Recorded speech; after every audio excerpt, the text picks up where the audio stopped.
Hi. Hello, welcome to Airing Out. I'm Josh. And I'm Jonas. And this is Jerry. And today we are going to be talking about the assassination of Jesse James by the coward Robert Ford. You nailed that. I know. Did you practice that? No. You probably like in the shower, like just standing in the mirror. Jesse James, assassination of Jesse James by the coward Robert Ford. No, it's impressive. It's a snappy title. It's a snappy title. I mean, how many syllables is that actually? The assassination. Oh, is it in it? Assassin? Yeah. Oh. Shit, I've lost count. Right, you figured that out. I might go. You keep talking. This is a film that is based on a novel, and as the title already reveals, it's about a long story of how Jesse James, the infamous 17. Okay. 17 syllables. Infamous outlaw in Wild West. Jesse James. Got assassinated by the coward Robert Ford. Yeah, I think that's very interesting. It sets up basically what the film is in a way, and what it isn't, just by what the title tells you, because the title tells you the entire climax. So it should not be I a think big though, reveal. before you say anything. Yes. So this film was on Prime. Yeah. All I'll say is it was a really slow burn character study. Yeah. I strongly recommend it. Yeah, go watch it. Go watch it if you haven't and come seen back if you haven't seen it. Because while there is spoilers, the whole film is about the character development. Yeah. And I think to spoil that would be a real shame. Yes. So if you're down for slow burn westerns, go watch it. It's incredible. And we're going to talk about why. You have been warned? You have been warned. There you go. So I just want to put that there because I know this is a film that people should see and probably haven't seen. Yes. Or are maybe scared to watch because of what they heard about it. Yeah. Maybe. Alright. I don't know. But yeah. I think it is. I mean, the thing is, the things you do hear about it in terms of it being slow, yes, that is. I was also apprehensive to watch it again because I'm like, yeah, this is a slow movie, but it is good in what it does. I don't know if slow is the right word for this. Because no, hear me out. Because I think slow is relative to expectation. Yeah. So if you watch, in fact, a film that we spoke about yesterday, Judge Dredd, which is an action film. Yes. But it is slow because the pacing is off. Yes. Or the action scenes are bad. I think this film, Jesse James, it was very, very clear from the very beginning. It's not like it ever lies to you. Mm-hmm. But it is set out to be a slow film. Mm-hmm. And because of that, it is paced perfectly for what it intends to be. Yes. Whereas I do think, so Hateful Eight, which is a film that I thoroughly enjoy and is another kind of slow western, but I think the opening bit of that is slow for a slow film. Mm-hmm. Like, the establishing shots in a landscape and you're kind of stuck staring at a landscape for 25 seconds. You're kind of like, why? And there's a little carriage going. And you're kind of like, what am I looking at here? Whereas I think this film takes its time. Is how I would say it, rather than slow. Because I don't think there's any part of this which I'm like, I would remove. I mean, there's definitely a difference between something that is slow because of bad pacing. Yeah. And this is just slow because that's exactly what it is, and that's what makes it good and what it does. Yeah. I'm gonna say it takes its time. Yeah.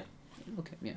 Okay. No, but in terms of how I refer to this movie. No, and it's very smart about taking its time because that's what gives it the time to develop its characters, which is so important and intense.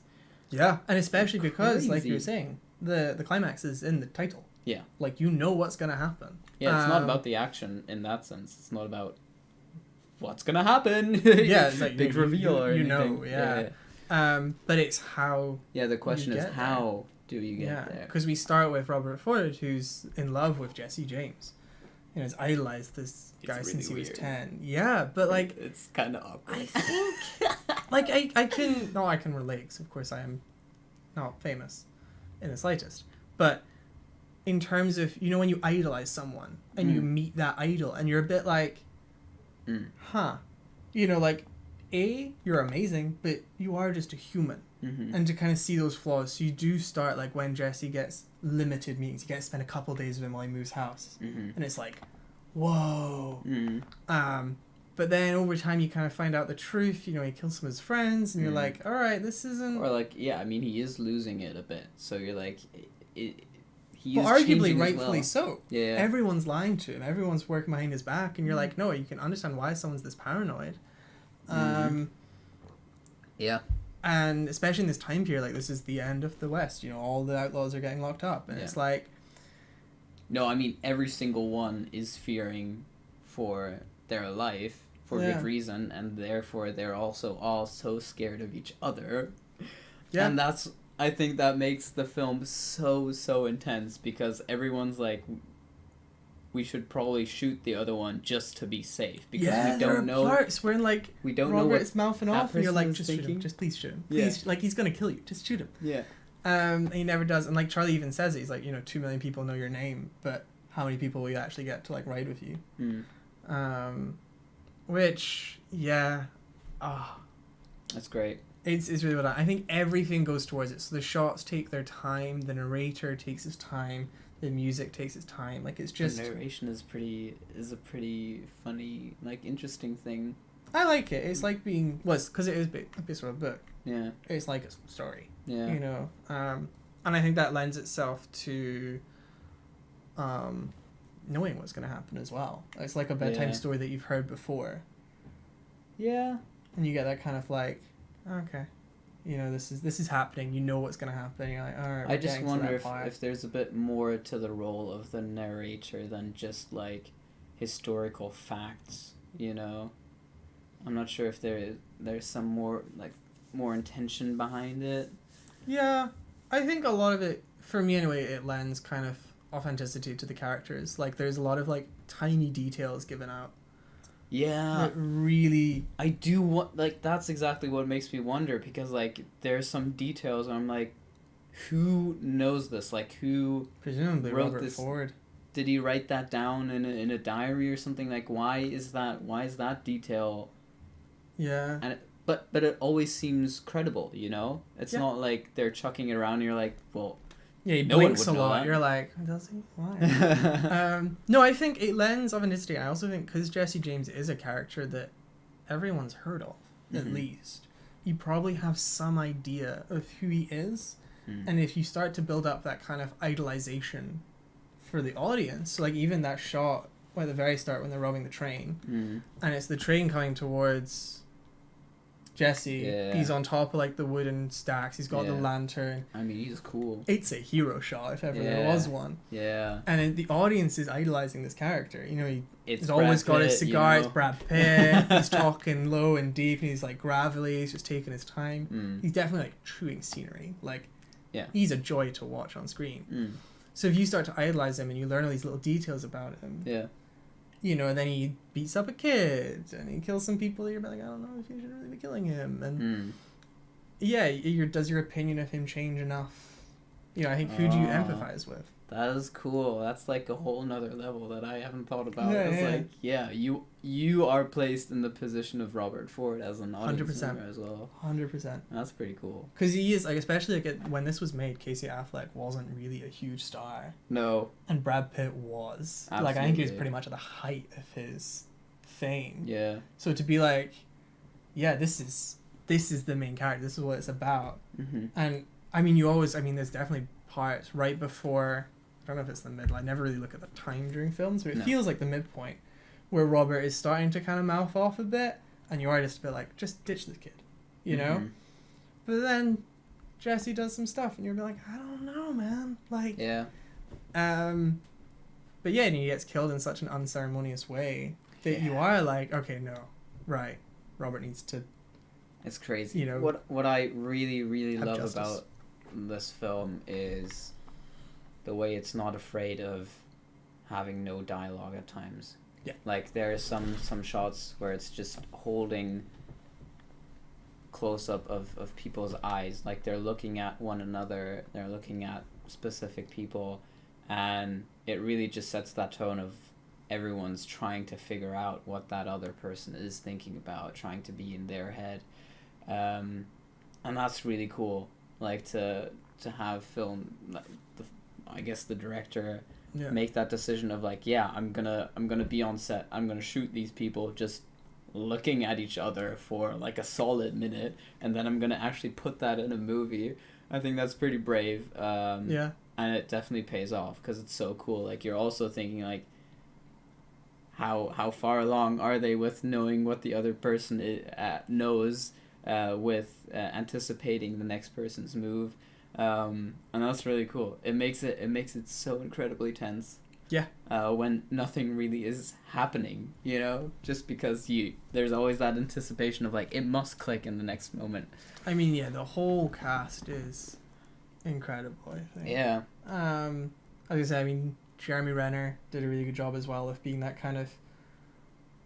He's I mean, he's likable. Again, someone who gets shot a bit early. Is like, yeah, but I think that's also good like... performance, but he's out of the movie pretty soon. It's early enough in the film yeah. that you forget that Roberts has that kind of capacity, mm-hmm. but also shows that he will only take action when he is 100% safe. Mm-hmm. Because, you know, he just sits there with a gun and he's kind of like, oh, and then, I mean, he completely disregards him. You know, Jeremy Renner's like, I'm not even gonna look at him. You know, what's the point? And then that's when he turns, and it's like, okay, but then you don't have that in your head later on when Jesse's there. And obviously, it's very obvious that's Jesse. Like, he knows what's going on. But there is that kind of feeling of safety. So you're like, okay, no, they're never gonna... Jesse's always got his guns on him. He's never gonna risk that. And it's only when he doesn't that he does. And you're kind of like, oh, no, he does have that thing. But no, I think, as far as, like, I mean, I definitely think Jeremy Renner plays a more likable character than the man he's trying to kill. Yeah. Like, he doesn't do anything wrong in the whole film. So I just kind of like, oh, and I think that goes further to kind of villainize Robert. Which is nice. But then he's saving someone, so you're like... Yeah, no, I think every of the all the characters are really cool. I think the only thing I'd change would be to make it a little clearer in the start when they're at the train who's who. Because I think you do figure it out eventually, but when they're like, oh, we need to find Jim Cummings, and you're like, who? You're like, I've got an idea, but I'm not 100% sure. Also, I'm still not quite sure on the whole family relation of... Yeah, everyone's a cousin. Yeah, who's actually related to who, and... It's like, oh, we killed his cousin. How? You're like, did you? Yeah. Are you sure? Yeah, it's a bit weird. Yeah. Because they all seem related. Yeah, I think they are roughly. But then, like, or Frank James? It's Frank James? You don't really see... I mean, they do acknowledge that. It's like, this is the last time you'll see Jesse. But he does just get introduced as a fairly strong character. And then disappears. I'm like... Yeah. I don't know. I don't know if that's historically accurate, to be fair. But it's kind of a weird one, because he is one of the characters that they do spend more time on.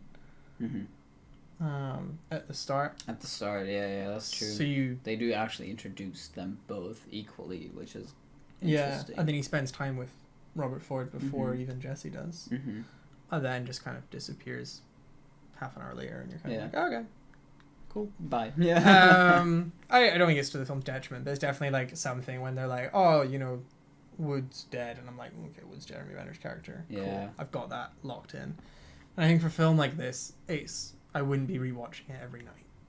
You know, like I think this is the second time I've seen it, and I'm like, I saw it was on Prime again, and I was like, right, I'm gonna watch it. But it's not a film you can watch constantly. Yeah, I don't think it's like you probably won't be getting more out of it the more you watch it in terms of like picking up more details and stuff. No.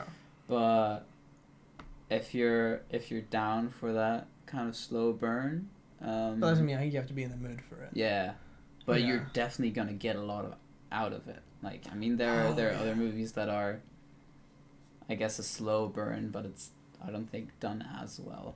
I also think it's quite easy for films this long to be quite depressing. Like, so I think Schindler's List is another film that's an equivalent pacing and mood. Yeah, but I mean, Schindler's List is an incredibly depressing movie. Whereas this manages to be more about the characters rather than the event, which I think is rare for films to get away with. I mean, arguably this didn't. It lost. So its budget was 30 million and it made 15 at the box office. And that is not including marketing. I have no idea how much this film was marketed, but like, it's not doing very well. Yikes. But I even said, as soon as the film ended, we watched this last night, I was like, while, you know, I understand this film is not for everyone, I am so glad this movie got made. Yeah. Because I think as well, it's like you can tell the production design is incredible. All the outfits look authentic. The guns sound and feel real. Like when he picks up the Schofield revolver that Jesse gives him, it just looks heavy. Like the way he handles it, it's like, that's a solid piece of metal. Yeah, and like so often, like especially with like, I think arguably because like Keanu Reeves is so acquainted with guns at this point, but because actors go through such training now, when you like hand them an M4 and they're like, no problem, and you're like, no, but these are like, they have a weight, like they're heavy, and it just and I think it's also feels like authentic. in not just material weight in that film, like those guns, every single one has a actual weight to the story, you know. Yeah, like, every bullet matters. Yeah, you know, and even like at the end, so Bob Ford, when he gets shot, you see the shotgun shell being made that kills him. You know, they see them put it together and stuff, and it's like, yeah, they're really. I don't know, I like it. I'm very smart. I'm very glad. And there's nothing that makes it feel like, okay, they had this great idea, but they had to like cheap out on the budget or something, or anything like that. Like, definitely, there's nothing kind of missing. Yeah, it is a bit of a shame that it didn't do so well. Like, yeah, it's not at all a mainstream film, but I think every penny was well spent. Yeah. Oh, definitely, 100%. Yeah. I think another film like this, I know we've not watched it yet, but on our list to watch is Blade Runner 2049.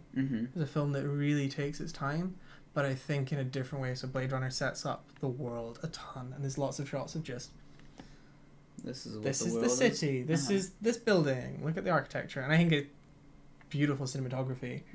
But I think, so they're both done by Roger Deakins, which is why I mentioned it. So they're the same cinematographer. But I think while one is there for world building, this is so focused on character, and there are these kind of vignettes that you pointed out, very similar to the ones in Red Dead 2. Yeah. But they use that time to have some narration, set the scene a bit. Yeah. And then go on. And I think related to the narrator, what did you call it? Camera tilt? Tilt shift. Tilt shift, which is where the outside. Everyone who's on Instagram will know what this is. See, I'm not a photo person. No, yeah, it's like. You can explain it. Yeah, because the center of the frame is still clearly visible, but everything outside is. It's blurry. It's blurry. Yeah, so instead of depth of field. Yeah. Where like the thing close is in focus and the things behind. Most stuff in the center of all the shots is in focus, and the outside is all blurry. But it's not out of focus. It's like actually. Oh, it's blurred on purpose. Blurry. Yeah. But I think it's a really interesting decision because it makes it quite obvious that there's a lens. Yeah. All the time, and I think again it adds to that, like there's a story being told. Yeah, first of all that, and I mean they have a lot of shots of like looking at characters through glass, like especially Jesse James. Yeah. And I think it's all the kind of same effect of like we are looking into something. Yeah. You know, we are focusing intensely on them, or like the obscured vision through the glasses. Like we can't see them, so we can't read them. We can't actually know what's going on in their mind, and everything. All those little things like just pull you in closer in a way. I think that's just like incredibly smart in terms of visual storytelling, and getting the audience in the right position to watch that movie. Yeah, it's pretty cool. I love it. It's so well done. I think it sits on a pedestal similar to Dark Knight for me, in that it might not be my favorite movie ever, but it perfects what it's trying to be. Yeah. So if this was my favorite genre or my favorite style of film, this would be my favorite movie. Yeah.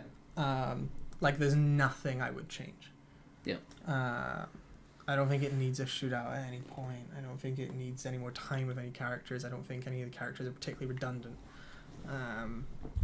The music's exactly. It's actually on my playlist. I do listen to it every now and then. Yeah, just for a nice slow. I think it's interesting that within the first hour they play the same song a couple of times, and that's also when it gets blurry, and then never appears afterwards. Never appears. And that could be like a, oh yeah, we're just setting up the world kind of tune, but also... It's the Jesse theme. Yeah, it could just be like, this is the Jesse James, and then it never appears because he's not the same anymore. He's not the same. Yeah. It's really smart. Really cool. No, but even in that sense, like it clearly shows that they have thought every single step through. Yeah. Yeah. And I think also the fact that the film goes on after the title ends, essentially. Mm-hmm. Like, you know, Jesse James is dead, and I think that's the confirmation that he's not the main character. Mm. You know, like, this is not a protagonist story. Yeah. Or a hero story, sorry. Yeah. Yeah, and it kind of, you can see that kind of unraveling of Robert Ford after the act, and, you know, having to relive it, what did he say, 800 times? Yeah. Which is insane. I mean, that's on him. Yeah, I know. But, like, you understand, like, so he went from being super famous, that he's more recognizable than the president. Yeah. To no one really caring when you're dead. Yeah. Which, I don't know, it just goes to show. It's crazy. No, but it really shows what a public opinion can also do. Yeah, it's crazy to then think of, like, what made him do it in the end, and he says, like, he was just scared and the reward. And the reward. I'm like, yeah, that's crazy, because he didn't actually do it for any moral reasons of, like, Jesse James is a bad man, and therefore he still idolized him. I think that's so clear. And that's what's crazy, is like, he killed his idol just because he was scared of him. And we can see, like, I mean, there's real people, like, far more recently, that have gone for a similar thing, you know, and do get killed by fans, like a lot of celebrities and stuff, which I think is obviously a shame. But it's interesting to see the take on Charlie Ford as well. Mm-hmm. Like, you know, he goes from being kind of goofy, incredible acting. Yeah, I mean, so he got an Oscar for 3 Billboards, I think. Yeah. Which very much deserved. He's great. Yeah. But, like, to go from goofy, and then he's, like, a bit more serious with Jesse. Mm-hmm. You know, and he even asks straight up, it's like, have you ever considered suicide? And he's like, no. And then to go, as soon as Robert comes in the gang, he's now scared because he knows that Robert's in cahoots with the cops. Mm-hmm. And then to end in his death is like... Yeah. Whew. That's a long journey for him as well, and he's a side character, which makes it really cool, because you also have side characters that go through an entire... I mean, even the idiot, Ed Miller, who's in love with a prostitute, to then be utterly terrified when Jesse turns up. And also really smart. Like, he knows why he's terrified and everything. Like, he's not an idiot. No, and I think every single character has that kind of development, even if it's Frank James, who's like an outlaw, and I'm going to retire. You know, like, okay, it's not quite as fleshed out, but there is still you're at the very end of his development. Which I just think makes it incredible. Very cool. Strong recommend. Very much so. It's on Prime right now, so go check it out. And it's worth a rewatch as well. So that's the second time we've both seen it. Yeah. And I can't recommend enough. I know my parents have the DVD, so you have... There you go. No excuses. I know my parents will absolutely hate this movie. Really? Far too slow for them. Nice. They're fussy. No.